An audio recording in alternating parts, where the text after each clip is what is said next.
Hello, my name is Zach McGee. I am the chairman of New Media Legal Publishing, the sponsor of the CLE program you are about to watch. This program was recorded a few years ago, but we've confirmed that the content is still current and reflects the present state of the law on this topic. I hope you enjoy it.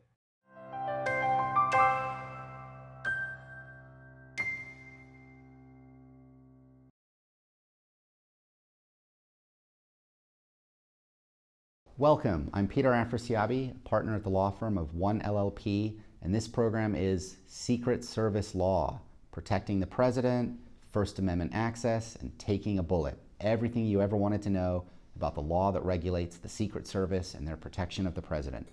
It's the latest in our ongoing series known as The Curious Lawyer that lets you take a walk through different, fun, interesting areas of the law that you may not get exposed to in the rest of your regular continuing legal education programs.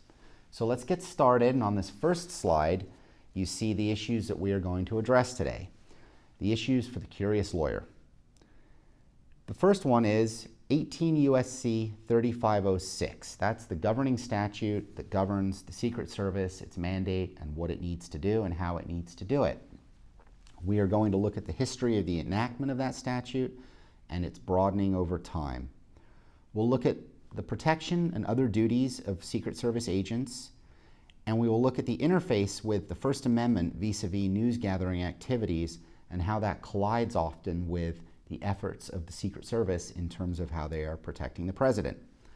We'll look at the Secret Service's jurisdiction over the White House, and then their broader jurisdiction in terms of federal crimes and what the mandate is of the Secret Service vis-a-vis federal criminal behavior and the FBI in terms of their jurisdiction and the overlapping areas.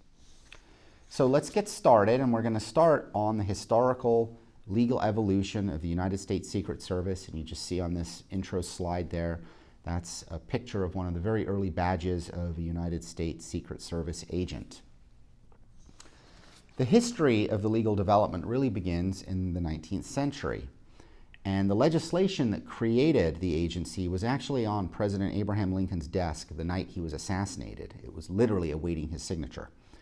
At the time of his assassination, the only other federal law enforcement agencies were the United States Park Police, the United States Post Office Department's Office of Instructions and Mail Depredations, which is now known as the Postal Inspection Service, and also the U.S. Marshal Service. But the marshals at the time didn't have the manpower ultimately to investigate all the crime within federal jurisdiction. And so the Secret Service was then formed in 1865 within the Department of the Treasury. And the story within the 19th century and then also the 20th century and even the 21st century, as we'll see, is the story of jurisdictional growth. So it begins, of course, in 1865, and it was founded as the Secret Service Division, and it was designed to combat U.S. currency counterfeiting that in the post-Civil War period was rampant. It was estimated that over 13% of the currency at the time was literally counterfeit. And so the original scope of the Secret Service was really just focused on counterfeiting. But by 1867, that jurisdictional scope expanded from counterfeiting to also include frauds against the United States. And specifically what the U.S. Secret Service was focused on at the time was smugglers, bootleggers, non-conforming distillers, and even folks engaged in mail and land fraud. As the 19th century wore on, by the end of the 19th century, it was broadened even further, and it covered other federal criminal investigations beyond just those frauds and the counterfeiting. And ultimately, it was the first domestic counterintelligence agency, real precursor to the FBI, in other words. The next slide brings us now to the early 20th century, where in 1901 there was the McKinley assassination, and the U.S. Secret Service's powers were then broadened to protect the president. And this was done in an informal manner. Then in 1909 there were assassination attempts on President Taft, which again led to the broadening of the U.S. Secret Service to start focusing on protecting the president and being a presidential protection detail. By the mid-20th century, we got to 1950, and specifically on November the 1st, 1950, there were some assassination attempts on President Truman. And what actually happened is as follows. There were two Puerto Rican nationalists who mounted an assassination attempt on President Truman. The president at the time was living at Blair House while the White House was under renovation. And the assassins stormed into Blair House. They actually were shooting, and they shot Private Leslie Cauffield of the White House police force 3 times in the chest and abdomen. Despite his wounds, he actually managed to return fire, shooting one of the assassins in the head. Cauffield, however, is the only member of the Secret Service to die while protecting the president because he later died of his wounds, unfortunately. And so that had a big impact on the U.S. Secret Service and on the Congress, which then expanded the jurisdiction of the Secret Service to formally protect the president in a more regimented way.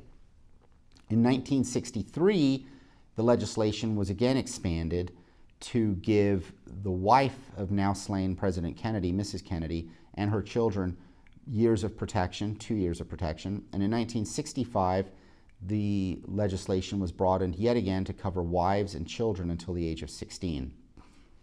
1968 brought, of course, Robert F. Kennedy's assassination in Los Angeles, and new laws were then passed within the jurisdiction of the U.S. Secret Service to lead to the protection of presidential candidates and also the provision of lifetime protection for spouses of deceased presidents, unless the spouse is remarried, and their children until the age of 16.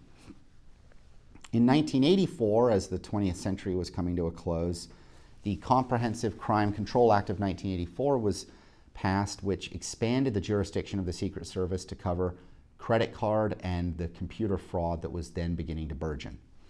By 1998, an executive order was issued by the president creating the National Special Securities Events, with the Secret Service being responsible for those events that are designated to be National Special Security Events. The 21st century brought further legal changes to the jurisdiction and scope of the Secret Service. This all began with 9/11, of course. On 9/11, the New York City field office of the Secret Service was actually located at 7 World Trade Center. And so after the World Trade Center was attacked on September 11th, special agents of the Secret Service and other field office employees were actually among the first to respond with first aid. There were 67 of the special agents of the Secret Service in New York who helped set up triage areas and helped evacuate the towers even. And one Secret Service agent, Special Master Officer Craig Miller, actually died during those rescue efforts and then was subsequently awarded the Director's Valor Award along with others for all of his efforts and valor that day. As a result of 9/11, the newly created then Department of Homeland Security, which came as part of the Patriot Act and other legal changes to the federal executive agencies post 9/11, led to the movement of the Secret Service from the Department of Treasury now to the Department of Homeland Security. It also led to an expanded focus on computer crimes and mandatory electronic crimes, with mandatory electronic crime task forces set up around the nation to investigate and monitor financial fraud. So, the historic arc we see here of the U.S. Secret Service is that it has a growing jurisdiction and a growing roster of duties as time has worn on, from simply counterfeiting to today covering all sorts of financial counterfeiting, electronic computer, currency fraud, as well as protecting the nation's leaders and presidential candidates. The first question then we get to on the next slide is, who is protected today? And that's a photograph of presidential candidate Robert F. Kennedy speaking at Berkeley back in 1968. As we see on the next slide, the first category of people protected involve the president and the vice president and their families. And so under 18 U.S.C. 3056, the Secret Service is charged with protecting the president, the vice president, the president-elect, the vice president-elect, and their immediate families. Secret Service is also charged with protecting former presidents and their spouses for their lifetimes, except when the spouse divorces or remarries, and the children of former presidents until the age of 16 or 10 years after the presidency. It also includes the widow or widower of a former president who dies in office or dies within a year of leaving office for a period of 1 year after the president's death. Former vice presidents, their spouses, and children under the age of 16 for up to 6 months from the date the now former vice president leaves office. And it's under the Secretary of Homeland Security's discretion to extend the protection time if the Secretary so decides. The next question is, how is the president protected? Well, as you see here, one of the most critical points is that the Secret Service is always near the President of the United States. They're always hovering around POTUS, in other words. Jurisdictionally, the U.S. Secret Service has the authority to designate the grounds of the President's locale for security, and this is governed by the implementing regulations in 31 CFR section 408.1. What's important about the Secret Service's jurisdiction to designate and define the president's grounds are that the president, of course, is a person.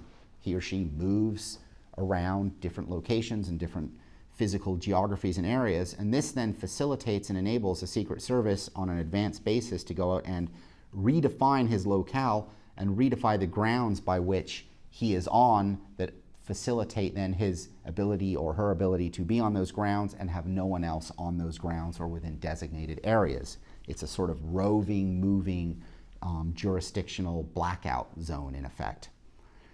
The Secret Service gets to define who may access the president's grounds, so to speak, and there's a variety of requirements under the Code of Federal Regulations. The Secret Service must be in receipt of identification of the person that's satisfactory to the Secret Service. And then there are certain circumstances that govern who may access and those circumstances. The first involves, of course, invitees, those invited or having appointments with the president or his staff, or a member of the vice president and his protectee staff. Members of the staff are covered. Military and communications personnel assigned to the office of the president are allowed access. Federal, state, and local law enforcement personnel engaged in the performance of their duties and whose presence is necessary to provide services or protection for the premises thereon.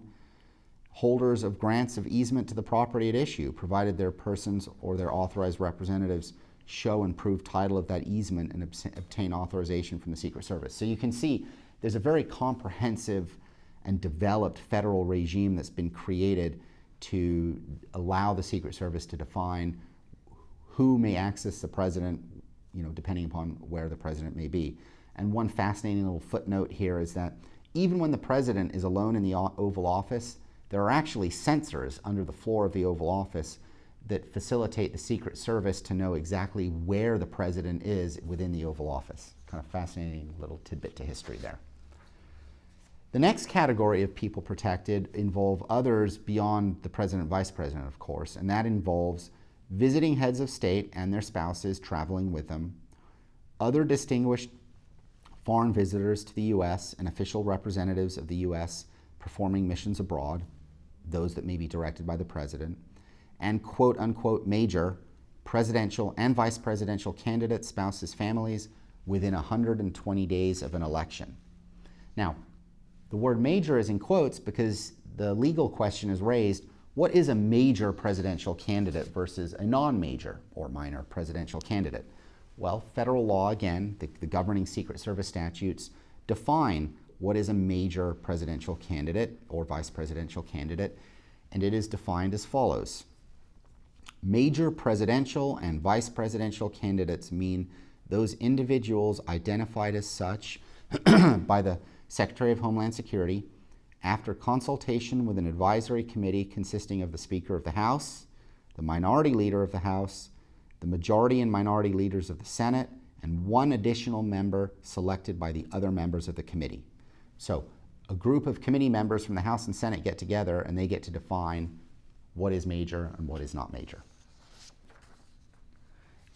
The next question that the governing law really addresses is whether this protection being provided by the Secret Service is mandatory or is it discretionary? May the recipient decline it? May the recipient not decline it? Well, as it turns out, for the president and the vice president, for the president-elect and the vice president-elect, protection is mandatory. So the president is unable, despite being president of the United States, given the legal framework, the president is unable to tell the Secret Service to leave him alone and not protect him. As to all others, it's actually discretionary. And so, for example, in mid-2017, Donald Trump Jr., who had had protection, being the son of the president, gave up his protection and didn't want a protection detail anymore. And these legal provisions are housed in 18 U.S.C. 3056, subsection A. The Donald Trump Jr. example is fascinating because what it gets to, as you see on the next slide here, is a very real and present legal problem, in effect, that has befallen the Secret Service, and that is really the limits of their capacity to protect and defend are being stretched.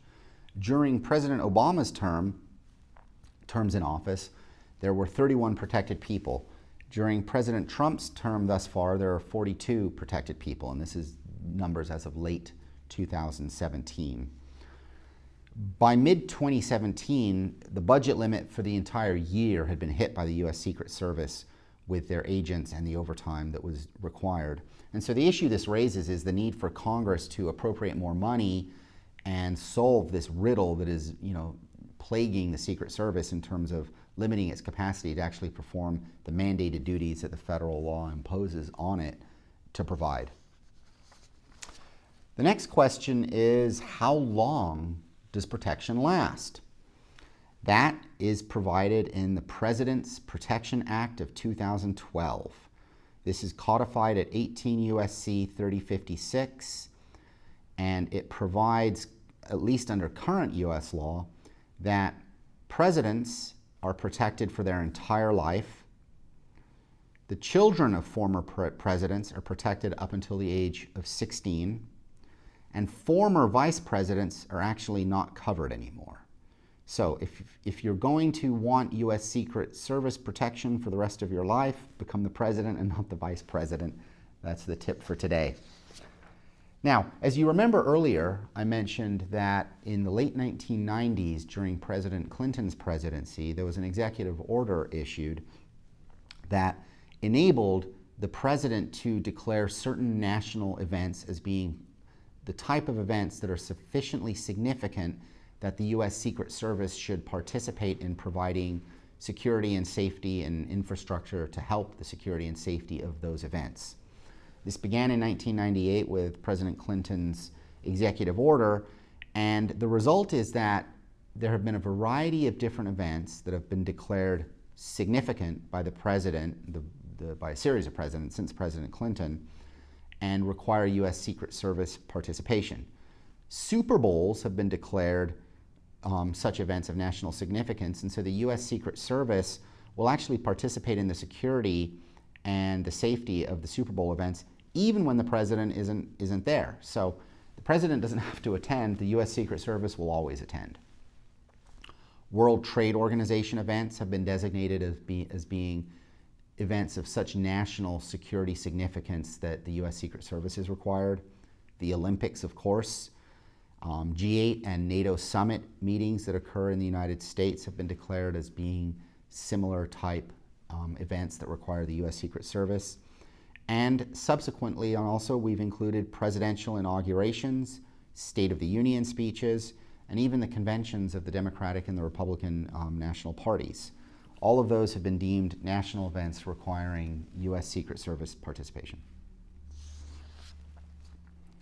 What exactly does the protection include when the U.S. Secret Service is there doing their protection behavior, right? Well, at a minimum, it includes actual physical protection.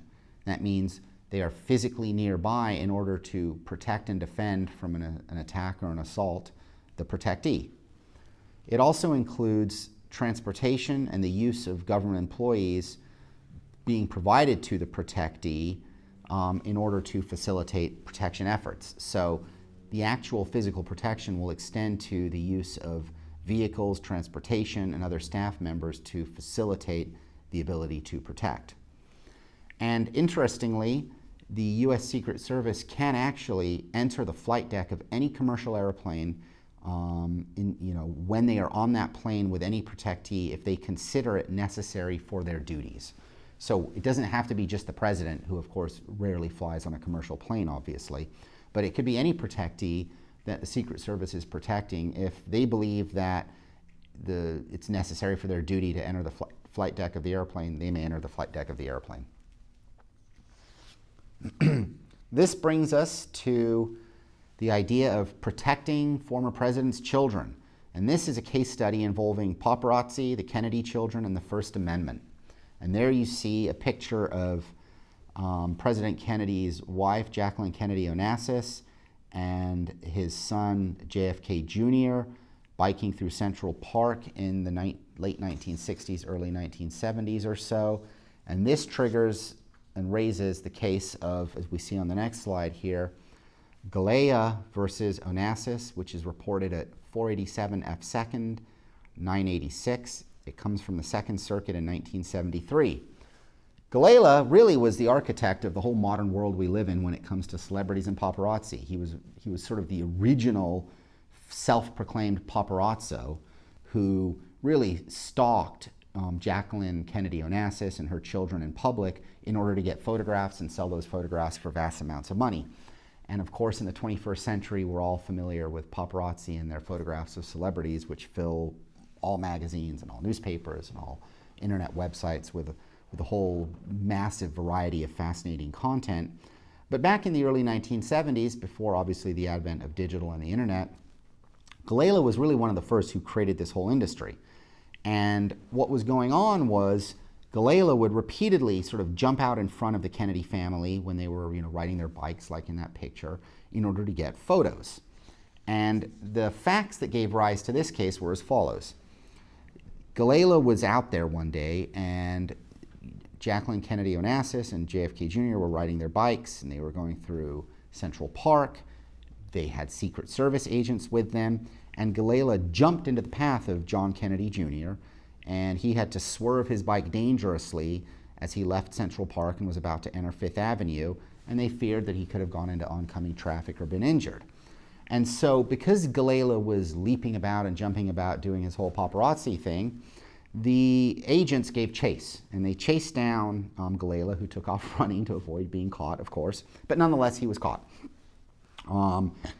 I guess that's another footnote. You can't outrun the Secret Service, apparently. So the Secret Service took him down to the police station, and he claimed, hey, look, I'm a photographer, I'm a press photographer, I've registered with the New York City Police, I'm legit, I have the right to be going and taking photographs in public. But nonetheless, down at the police station, one of the Secret Service agents swore out a complaint against him, saying that he had imposed unreasonable danger on the family that they were protecting, and that he needed to be, stopped from this and, prosecuted and punished. And so the result of that was that there were then state charges that were brought against Galea, based upon his sort of leaping and jumping about in front of everyone. And the agent's position was that they had reacted in fear, and they had stopped him and then even interrogated him in order to protect. Galea, of course, was very, very unhappy, so he actually responded to this by filing his own lawsuit in state court, claiming that the arrest was unlawful, it violated his First Amendment rights, and he was being sort of persecuted and punished in effect. His lawsuit lands in the state courts of New York, it gets removed to the federal courts, and then actually it provokes a counteraction that was brought, by, in effect, the Secret Service, but technically by Jacqueline Kennedy Onassis, as a counteraction against him seeking an injunction. The fascinating strategic footnote here is, be careful when you sue people, because you may get counterclaims seeking relief against you that would never have come if you had not sued in the first place. And that's one of the really interesting questions from his action, because until he actually sued Onassis and her family, they hadn't actually sought an injunction against him. I think they were just probably hoping that he would, take a lesson from the experience and maybe step back a little bit. Nonetheless, you now have his lawsuit and the counter lawsuit for an injunction proceeding. And so one of the first issues raised is, do the U.S. Secret Service agents have immunity for their actions in terms of stopping him and removing him and detaining him and swearing out a complaint? such that they have the right to do that, and he has no right to file a tort claim against them for invasion of his privacy and harassment and the like. And the second issue that the case raised is on the counterclaim by the Onassis family, ultimately, was the scope of the injunction. Are they entitled to an injunction, and what would be the scope of the injunction in terms of how it prohibited his First Amendment-based activities in public?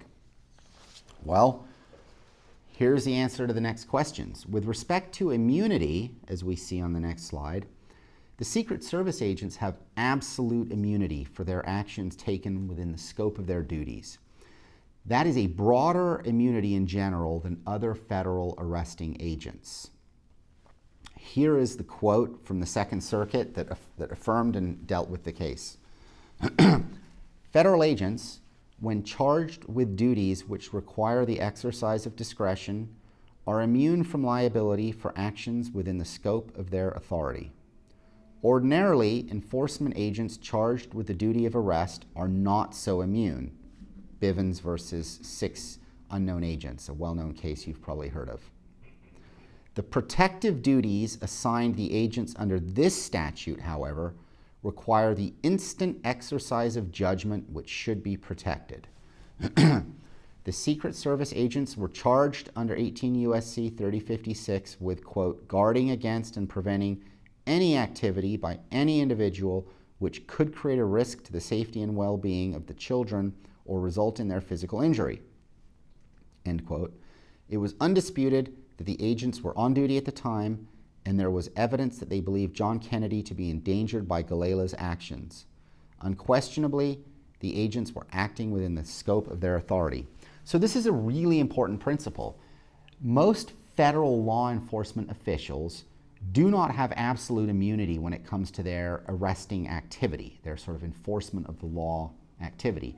They have what's generally known as qualified immunity, which may or may not protect them, or it certainly gives a lesser level of protection than does absolute immunity. And so the result then of the absolute immunity conclusion by the court is that all of Galela's tort claims were dismissed with prejudice, and that was the end of his case. But it wasn't necessarily the end of his industry, because he had now created a whole cottage industry. He got these photos, they were worth a lot of money, and he built what is now the massive celebrity and paparazzi industry. And as a footnote to you, if you are interested in learning more about celebrity and paparazzi law, I have another program as a part of the Curious Lawyer series dealing with celebrities and paparazzis, copyright law, the right of publicity, and the internet, all of which details with the fascinating and often unseemly world of celebrity paparazzi interactions. But that's a different program for a different day. Back to Mr. Galela's case. He lost his tort claim, and that was kicked out of court, but he was still the recipient of the injunction on the counterclaim. So now he has gone from being a plaintiff to only a defendant. And on the next slide, as you can see, an injunction was issued. And the court concluded that although Mrs. Kennedy Onassis was a public figure and subject to news coverage, which would generally heavily mitigate against any kind of injunctive relief against the press in terms of their activities with her, nonetheless, the court held that Galela went far beyond the reasonable bounds of news gathering. When weighed against the de minimis public importance of the daily activities of the defendant, Galela's constant surveillance, his obtrusive and intruding presence, was unwarranted and unreasonable. If there were any doubts in our minds, Galela's inexcusable conduct towards defendant's minor children would resolve it. Pretty stinging indictment of Galela and his celebrity paparazzi activities, and so the result was a very broad injunction prohibiting him from coming too close to the family and engaging in those surveillance methods that he had been engaged in. This brings us to the next component of the presentation with respect to the Secret Service, and that is protecting press access to the White House versus the Secret Service and their decisions on the press and what kind of press access we can have. And there you see a photograph of President Nixon speaking to a gathering of news reporters in the White House doing one of his question and answer sessions. And one of the cases we will look at involves some journalists and their challenges during the time of President Nixon's presidency in terms of denial of access to the White House. This brings us to the case of Sherrill versus Knight, 569 F. 2nd, 124. It's from the DC Circuit in 1977. And the big picture issue that this case touches on is really where the U.S. Secret Service ultimately collides with the right of the First Amendment right of the press to have access to the president and the executive. And so as we dive into this case, this is sort of the factual background and what happened. A journalist went and asked for a press pass to a White House event. And it was an event where the White House was voluntarily allowing the press to attend these events. These were not legally required sort of events, in other words, where the press had to attend. They were just sort of voluntary events. And this one journalist in particular sought a press pass, and that was handed to the U.S. Secret Service to assess and decide. And the U.S. Secret Service, part of their protection of the president and their definition of who may come within the zone of the president, as you remember from earlier in this presentation, they get to decide using the structures and rules that they envision for who may come near the president. And so here a journalist applied, and the U.S. Secret Service did some form of an investigation, but then denied the press pass without any explanation. The only explanation given was, quote, "for reasons of security," end quote. Sounds very ominous. Well, the journalist, not feeling like the journalist was a security threat to the President of the United States, challenged it and said, this is a sort of black box decisional process that you, the Secret Service, working for the executive, are engaged in, and that violates really my First Amendment right of access to provide news and news gathering activities. And having a black box decisional process without any explanation of what the investigation was, what it found, why I, from the press pose a risk or don't, why I'm being excluded and others are being included, et cetera, et cetera, et cetera, all the sort of buttons that you would expect. That type of a process needs to be transparent and open, and that was effectively the challenge that got brought by this journalist. And as you see, as we move to our next slide, the court found that given these important First Amendment rights that are implicated by the refusal to grant a White House press pass to a bona fide Washington journalist, the refusal must ultimately be based on a compelling government interest. Now, the court had held clearly protecting the president is compelling, if not even an overwhelming interest. But the Second Circuit held merely informing the individual rejected applicant that the rejection was for, quote, reasons of security, end quote, does not inform the public or other potential applicants of the basis for exclusion of journalists from White House press facilities. Moreover, we think that the phrase, quote, reasons of security, end quote, is unnecessarily vague and subject to ambiguous interpretation. Therefore, we are of the opinion that appellants, the journalists, the executive, the United States Secret Service, must publish or otherwise make publicly known the actual standard employed in determining whether an otherwise eligible journalist will obtain a White House pass. Now, this is a massively significant decision that was issued in 1977 because until then, the process had been really entirely vague and opaque, and the president could hand out press passes or not, really willy-nilly using whatever internal criteria the president and the Secret Service wanted.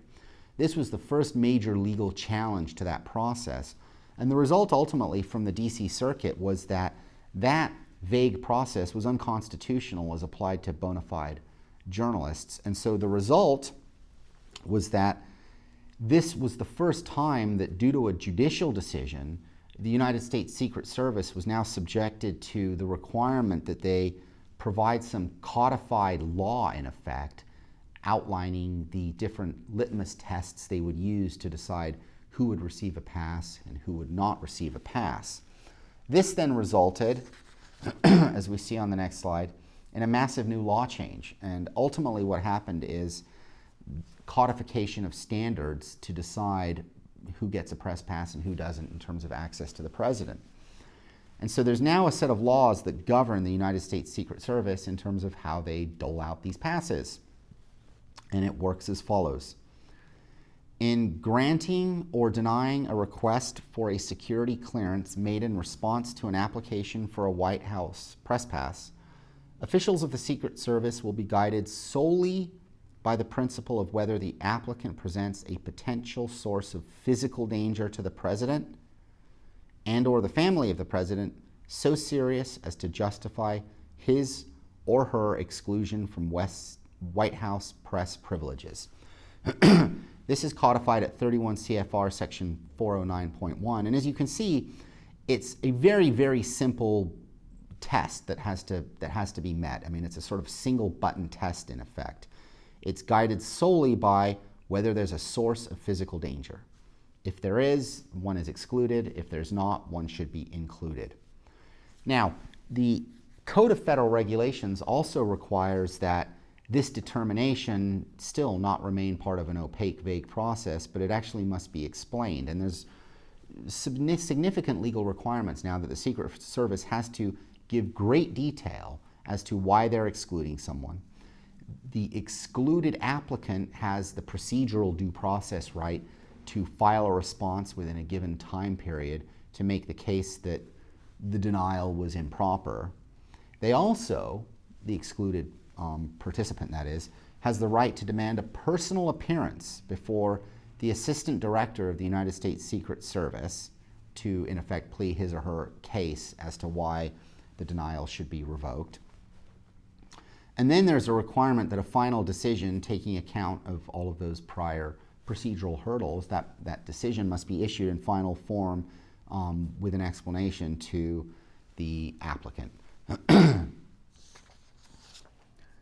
That gets us to the next series here, which is protecting the president and the First Amendment. And this really gets at where the Secret Service is now protecting the president when he is out and about, and First Amendment right of access off premises from the White House. The first case we will look at is the case of United States versus Bursey. This is reported at 416 F. 3rd 301. It comes out of the Fourth Circuit in 2005 when it was reported, but the case actually began a few years earlier in 2002. And so in 2002, there was a presidential rally in South Carolina. And President Bush attended this rally. It was at a base, an armed forces base, and he was there holding and hosting a rally, at the event. And it was sort of in an area near an airport hangar on the base. And so, because he was going to be there, the United States Secret Service got to define his locale and the jurisdiction of where he was, and they got to decide who would have access and the terms upon which they would have access. And so the United States Secret Service designated a very specific area near the airport hangar as being restricted. And there was a separate protest zone area that was set up that was near the restricted zone area, but it was a specific area where if people wanted to engage in protests against President Bush and the war and all that, they could go to this protest area and engage in their protests, but they were not allowed in the restricted area. Now, this restricted area did allow members of the public to be there, but you had to have a ticket to be a ticket holder to go to that area. Well, what happened is Mr. Bursey had a ticket to go to this restricted zone, so he had been cleared to go to the restricted zone, but while in the restricted zone, he started protesting the Iraq war with a whole bunch of anti-war signs, and he had a large megaphone, and he was sort of blasting out his anti-war beliefs and statements from the restricted zone. So the United States Secret Service comes over and tells him, you have to leave. This is a restricted zone that we have defined as being one for ticket holders who are not allowed to engage in protest. He said, I am a ticket holder and you cannot restrict my right of protest. I have a First Amendment right to protest. And this is also an airport, it's a public space, and I have a full First Amendment right to be here, so I absolutely refuse to leave. He continued broadcasting on his megaphone, and you can imagine what happened next. The United States Secret Service proceeded to arrest him. He was then handed over to the United States Attorney's Office. The United States Attorney's Office returns an indictment, and the case goes to trial, and he tried to assert his First Amendment defense. He lost, and he was convicted. The case went up on appeal to the Fourth Circuit, and the Fourth Circuit affirmed the conviction. It held ultimately that the United States Secret Service has a very broad right to define what is a go area, what's a no-go area, who may enter that area, the circumstances under which they may enter the area, what types of behavior they can engage in that area, and to regulate behavior in that area, all in furtherance of their mission to protect the president. And moreover, there was a designated protest zone where he could have gone to protest, and so his First Amendment rights, the court held ultimately, were not infringed or impinged in any way. The conviction stood. So the result ultimately from this case to see is that the United States Secret Service, when traveling with the president to different areas that may be private areas, they may be public areas, they may be traditional public space areas, traditional public forum type areas that the president is then speaking to the public in, the Secret Service can, within those areas, set up metes and bounds and define this kind of moving zone that bubbles or cocoons the president with very strict rules and regulations about who may enter, who may not enter, what they may do and what they may not do. And all of that is really impervious to First Amendment challenges. So if within a given zone around a president certain speech activities are limited, the Secret Service absolutely has the right to do that without infringing First Amendment rights, where there are designated First Amendment public zone areas to engage in speech, and also, of course, where the zone isn't defined so massively as to be absurd, i.e., they can't say the president is speaking in Newport Beach today, and all of Newport Beach is a zone that denies First Amendment speech. Obviously, nothing like that. And nothing like that's ever been litigated. But the point ultimately to take is that this is a very, very broad power of jurisdiction for the Secret Service that the courts really do jealously guard. And when one goes through all of the case law, there's a very, very strong, woven thread through all the case law you see that the Secret Service determinations about how to protect the president when out and about in public are really given heavy deference by the courts, and the courts don't meddle and really don't want to get involved in second-guessing those decisions. Now, as you remember from the beginning of this program, the Secret Service's jurisdiction is not just the president. It also extends to criminal and investigative efforts to enforce and protect the United States population against other violations of U.S. criminal law, such as counterfeiting, money laundering, and other types of fraud that touch all of us. This brings us to our next slide, which kind of defines here the further scope of the U.S. Secret Service. The president obviously was paramount, but we have these additional areas that define the metes and bounds of the U.S. Secret Service's jurisdictional scope. The first is violations of federal banking laws. That falls within the purview of the U.S. Secret Service. We have violations of any laws relating to coins and coinage, money that is, obligations and securities of the United States and foreign governments' securities or obligations, so bearer bonds, promissory notes from the U.S. and the like.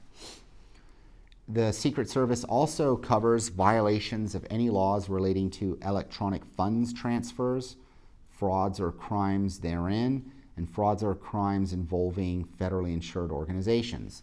And so in very simple terms, if you think about electronic funds transfers, you use PayPal every day perhaps to pay one of your vendors, or maybe your clients even pay you on PayPal. And those are electronic funds transactions that If people engage in using PayPal to perpetrate illegal transactions of some kind, you will trip into the jurisdictional purview of the United States Secret Service. Now, one other very unique and different area of jurisdiction for the Secret Service is that, and this is mandated by federal law, and that is that upon request of any state authorities or upon the request of the National Center for Missing and Exploited Children, the Secret Service must go and provide their forensic and investigative assistance to those organizations. And that's just a unique byproduct of the fact that the U.S. Secret Service has very detailed forensic investigative knowledge when it comes to things such as paper and ink and the like, which could be of great use to state authorities and federal authorities, especially for a whole variety of crimes, including crimes against children who may go missing or are exploited. And finally, the last bullet point you see here is that the U.S. Secret Service is responsible for investigating all threats against the president. And I do mean all threats. And here I have a personal story I can share about that. No, I never threatened the president. I know that's what you are thinking. Not true. But here's my personal story that really shows literally every threat is investigated. I was a kid growing up in Camarillo, California. My dad was a physician at Camarillo State Hospital, which was really one of the most famous mental health institutions in California at the time. And one day the phone rang, and I was 12, 13 years old. I answered the phone, and the person on the other end of the line said, "This is so-and-so from the United States Secret Service. I'm calling to speak to Dr. Afrasiabi, please." And I said, "Wow, that's amazing." So I went and got my dad and said, "Dad, it's the Secret Service on the phone. They want to speak to you." So my dad gets on the phone, and at this point, my brothers come, my mom's come. We're all hovering around the phone wanting to know, why is the Secret Service calling to speak to our dad? Well, it turns out one of my father's patients at Camarillo State Hospital, and here's a footnote to the footnote of the story, Camarillo State Hospital, at least when I was growing up, it was lore in Camarillo that the cover of the Eagles album, Hotel California, was a picture of the state hospital, and the song Hotel California was about the state hospital, particularly the line, "You can check out, but you may never leave." So in any event, that's a footnote to this footnote of the story. But we're hovering around the phone, and the Secret Service agent speaks to my father, and my father, you hear him speaking, and eventually what comes out is that one of his patients had sent a letter to the White House threatening to kill President Reagan. And the Secret Service was then conducting an investigation and a follow-up to get to the bottom of the letter, the sender, his mental health status, and whatnot. And so they proceeded to speak to my father, investigate my father, look at the files, and do whatever they do to make sure that the president is safe and that this threat is not a real threat or what kind of a threat it is. I'm quite sure the person didn't check out or leave anytime soon either after that. But nonetheless, that is an example of how the U.S. Secret Service, is engaged in this massive investigative effort to, go through all threats made against the president and chase every bunny down every hole to make sure the president is safe.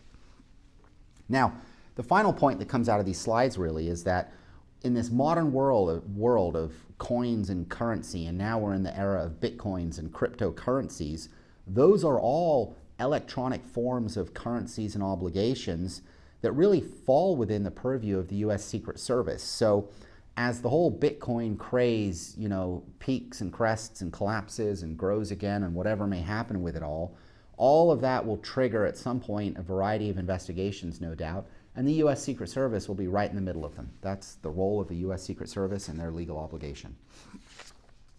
This brings us, of course, to the next slide, which is financial crimes in the internet. And we have the requirement upon the Secret Service from federal law that there be advanced cyber and finance crime protection to safeguard ultimately the nation's banks and financial institutions from cyber hacks. And so the U.S. Secret Service is, neck deep in very advanced cyber and crime protection techniques and activities to protect our banking and financial infrastructure.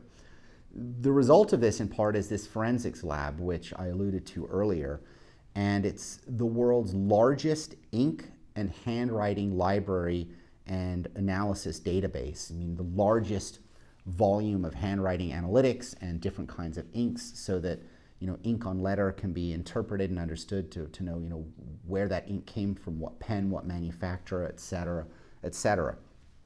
That's all as a function of this electronic and financial crimes in the modern internet world and the work of the Secret Service. There's also, starting in 1995, federal law required an electronic crimes task force actually be formed and created. And so it started in New York with the New York Electronic Crimes Task Force, and it was incredibly successful in ferreting out financial fraud and electronic crimes.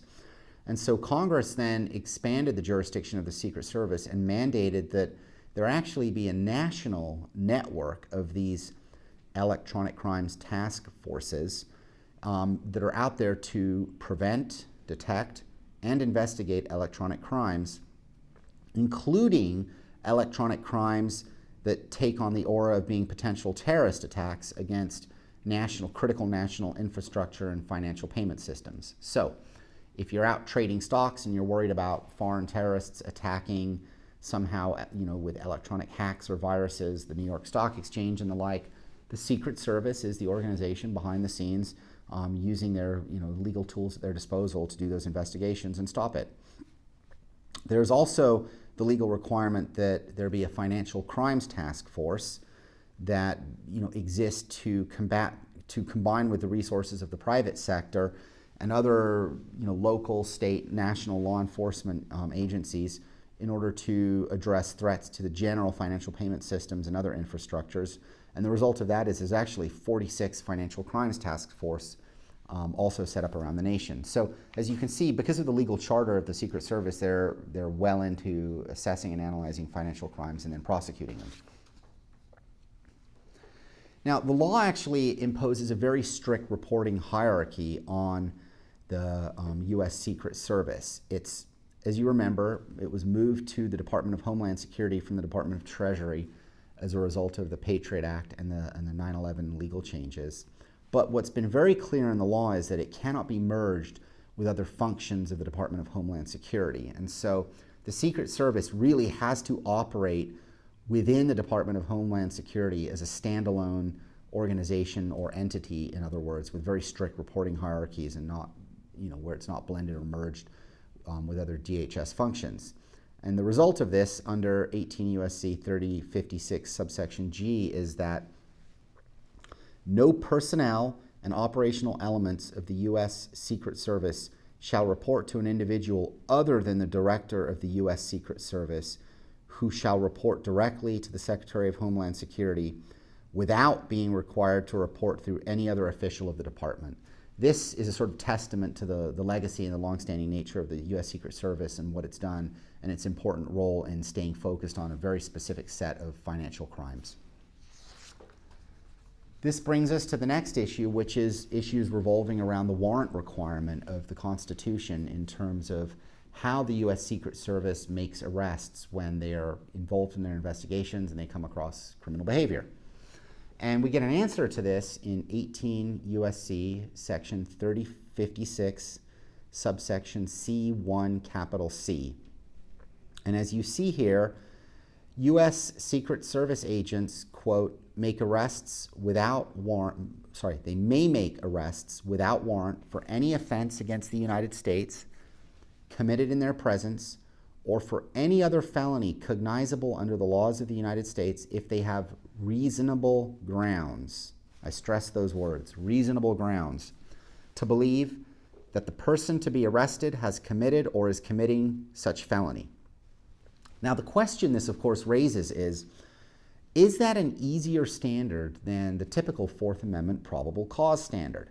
As we all remember from our criminal procedure class, for the bar exam and in law school, the Fourth Amendment probable cause standard is a more exacting standard than the reasonable suspicion type standard that is used in other areas of criminal procedure for other types of police-citizen, police-person interaction events. This question was answered by the 10th Circuit in 1968. And this is the case we see on the next slide of Holt versus United States. 404 F. 2nd, 914, and it's from the 10th Circuit, again, 1968. The issue in this case, and the facts in the story ultimately, are that there was an agent of the Secret Service, an agent McWorthy, and he had an informant. And the informant told, the confidential informant told the agent that he, that being Holt, the plaintiff in this lawsuit, that Holt's in the phone booth and he's got it on him, referring to, counterfeit money. So the Secret Service agent who's engaged in this sort of surveillance activity, trying to stop counterfeiters, relies on the informant saying that the guy's in there with it, goes, apprehends the person in the phone booth, and finds a package with 150 counterfeit U.S. Federal Reserve $100 bills. The question then teed up was that sufficient probable cause to make the detention and arrest, and is that standard different to reasonable grounds? And the court ultimately held that the reasonable grounds standard of that statute governing Secret Service behavior is functionally the same, actually, as the probable cause standard, and that the informant's testimony that the person was in possession of counterfeit notes did satisfy probable cause and hence the statutory reasonable grounds standard. So in other words, the court avoided any kind of constitutional problem with the statute, i.e. avoided having to conclude that there was a statute authorizing an arrest on a lesser standard than the Fourth Amendment required. It harmonized the statutory language with the Fourth Amendment, and it eventually, and ultimately ducked any kind of a constitutional problem that could arise given the fact that in other areas of Fourth Amendment jurisprudence, probable cause is a greater standard than the sort of reasonable suspicious or reasonable suspicion language that's often used. Here, reasonable grounds was equated as being the same as probable cause. And so the Secret Service statute's been interpreted that way, and it's constitutional, and that's a good example, really, of a fact pattern that establishes sufficient probable cause to go deal with counterfeiting.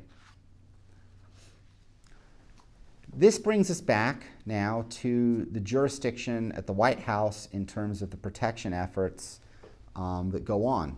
And at the White House, the security is both physical fences that the U.S. Secret Service is in charge of establishing and maintaining and controlling, etc., but also all electronic surveillance. And that includes electronic sensors and invisible fences and the like.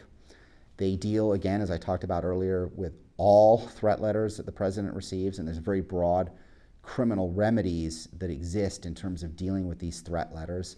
I gave that personal anecdotal story about my father's patient from many years ago who threatened the president. But here's another example. This comes actually out of the case law, and this is the case of United States versus Romo. It's at 413 F. 3rd, 1044. It comes out of the Ninth Circuit, and it's from 2005. Here, you have the situation of a prisoner telling his therapist that he sent a whole host of threatening letters to the President of the United States. This, based upon reporting obligations, was actually reported to the Secret Service.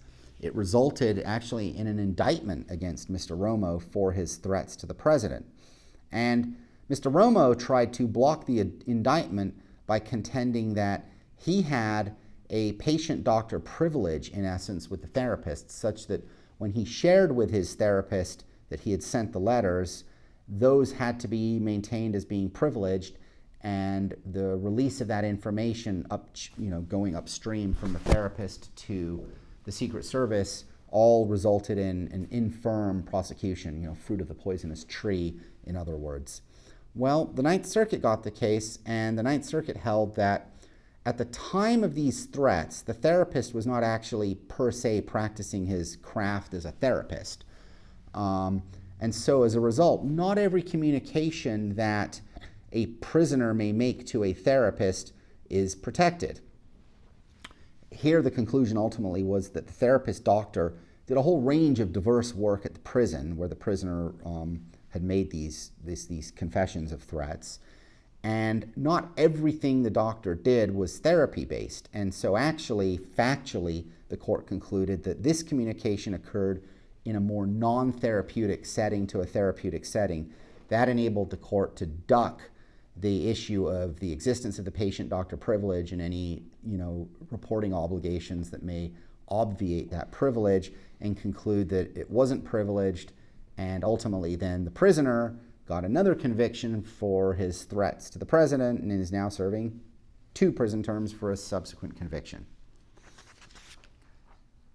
Our next slide starts looking at legal reforms that may be afoot in the realm and in the space of the U.S. Secret Service. And to get at the issue of the legal reforms that may be out there and that are being pondered by both the Republican and the Democratic side of the full Congress, we have to start looking at some kind of high-profile failings, so to speak, that have afflicted the U.S. Secret Service over the last several years. The first one here we have listed is from December of 2013, where a fake sign language interpreter with actually a violent past and a criminal history ended up standing within just a few feet of President Obama at the memorial service for Nelson Mandela in South Africa. And you may all remember probably seeing that in the infamous footage on YouTube and on the news. That was a person who should never have been that close to the president, wasn't properly vetted, and that ended up being a lot of egg on the face of the U.S. Secret Service. Then in May of 2014, there was an unauthorized vehicle that entered the secure perimeter of the White House, and it did that by simply following Malia Obama's motorcade through the lowered ballards as they were lowered for her to enter. Another example of the fencing and the sort of physical dimensions of the White House not being sufficiently protected. That too was highly publicized, as all of these were. In September of that year, 2014, an armed contract security guard who had a prior arrest for reckless conduct with a gun actually rode in an elevator with President Obama when President Obama was visiting the Centers for Disease Control in Atlanta. A few days later, in September 2014, another armed individual, or this time an armed individual, jumped the White House fence, outran actually the Secret Service officers, which may beg my earlier comment about how you'll never outrun the Secret Service, and actually entered the White House, making it all the way to the East Room before ultimately being tackled and taken down.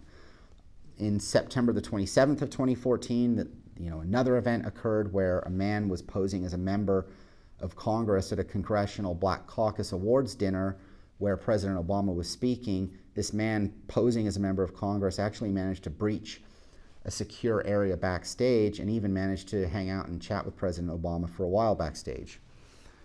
In January of 2015, there was the other highly publicized event where a drone actually crashed onto the White House lawn, prompting a whole bunch of news reports, as you may recall at the time, that the White House radar system literally failed to pick up the existence of this drone and this flying object as it entered White House airspace. In February of 2015, 2 individuals gained unauthorized entry to the outer security perimeter of the White House simply by walking in unnoticed. All of those plus others you can go read about in this committee report that's been put together by the Congress, by a committee of the Congress, entitled U.S. Secret Service, an Agency in Crisis. It's from December of 2015, and the link is there where you can get it from the house.gov document depositories. In any event, all of those high-profile failings have led to a lot of questions about the scope of the U.S. Secret Service's jurisdiction, its legal placement within the Department of Homeland Security, and what can be done to fix it to avoid future problems so that this really important mission, this critical mission of the U.S. Secret Service can always be carried out safely. This brings us to the legal reforms on the next slide. The first point is that because of its insular nature, Congress has required that other agency employees make up the Security Appeals Board to manage whistleblower complaints and misconduct investigations. This is the beginning of the legal reforms to manage how they get to the bottom of when these charges are coming out and whistleblowers are happening, how these people are comfortable to come forward and what can be done to make sure that they're able to whistleblow and such that misconduct can be found and investigated. And one of the recommendations that Congress has made is that there's a need for agency leadership coming from outside the agency rather than always up from the bottom, which has created this sort of insular culture that Congress believes. Congress also has demanded interagency review with proposals for the U.S. Secret Service to act upon. And the final issue that's been raised is that after the 9/11 shift from the Department of Treasury to the Department of Homeland Security, there's been real bipartisan concern voiced about the appropriate legal house that the Secret Service should sit in. And here you see a quote from a Republican member of Congress from Utah who's quoted as saying, long term, the 60,000-foot view, there are some who are very critical of the switch that the Secret Service went through after 9/11. The Virginia Democratic Representative Jerry Connolly agrees, and so the question that's really out there is that will the Department of Secret Service return to the Department of Treasury where it began in 1867? And given the sort of legal wranglings afoot and the legal discussions afoot in these legal committee meetings that have been occurring, it does seem likely, given the financial crimes and the ever-expanding jurisdiction of financial crimes that's out there. This brings us finally to the concluding section of our Curious Lawyer series on the Secret Service. As with all of the Curious Lawyer programs, we end with some fascinating little legal myths to debunk the legal confusion that may surround this topic of law. And so we're going to start with legal myth number 1 about the Secret Service. The Secret Service is allowed to turn a blind eye to crimes being committed by those it's protecting. Not true. You see there the screenshot I took of a famous Clint Eastwood movie from the early 1990s where the president was hurting someone and the Secret Service was sort of covering it up because they were participating in it. That movie captured kind of that urban legend. There's actually no law that allows or provides any such discretion to the Secret Service to simply turn a blind eye if someone they are protecting commits a crime. In fact, the reality is that under our criminal codes, their failure to report a crime that someone they're protecting is committing, that failure to report could actually make them an accomplice. This gets to the question of whether there's a protective function privilege, and that was answered by the D.C. Circuit in 1998 that there's not. That case comes out of the Bill Clinton, Monica Lewinsky investigations where Ken Starr served subpoenas on Secret Service agents. The agency argued that there should be a privilege, that they shouldn't have to provide and respond to the subpoenas, but the courts said absolutely not. Congress by law requires them to be physically near the president, but Congress never said that their interactions with the president are subject to any kind of a privilege or exemption. And so then, as a result, several agents did in fact have to provide information stemming from Ken Starr's investigations. And the same thing unfolded in the Watergate hearings where several Secret Service agents were required to testify, and the conclusion was that there's no privilege. So they're never allowed to turn a blind eye to crimes, and the people they're protecting don't get a free pass on engaging in crime. Myth number 2, by law, they have to take a bullet for someone they're protecting, for the president. You probably all know the famous statement from the Secret Service agent Clint Hill, who was there during JFK's assassination, where he said, "I wish I'd been quicker," saying that he wished he'd been able to take a bullet. There's actually no law, and there's not an oath either, that requires a Secret Service agent to take a bullet for the president. Now, I will say the reported custom when you do the research and speak to everyone is that the custom is that they all agree by custom they will absolutely take a bullet for a protectee. And indeed, they actually engage in training to train on how to try to take a bullet for a protectee, to practice for such events. But it's a myth, again, that the law requires it. And the final myth, as you see here with a photograph of President Coolidge's wife, Grace Coolidge, with her favorite dog being guarded by a Secret Service agent. The myth is that they protect the president's dogs and pets. They do not protect the president's dogs and pets. That's a myth. The definition of family under the U.S. Code in terms of their obligation to protect the president and the president's family does not extend to the pooch. That brings an end to this program on the U.S. Secret Service. I hope you found this interesting little whimsical walk down U.S. Secret Service law interesting and fascinating. Check out my other programs, please, on the Curious Lawyer series. Thank you.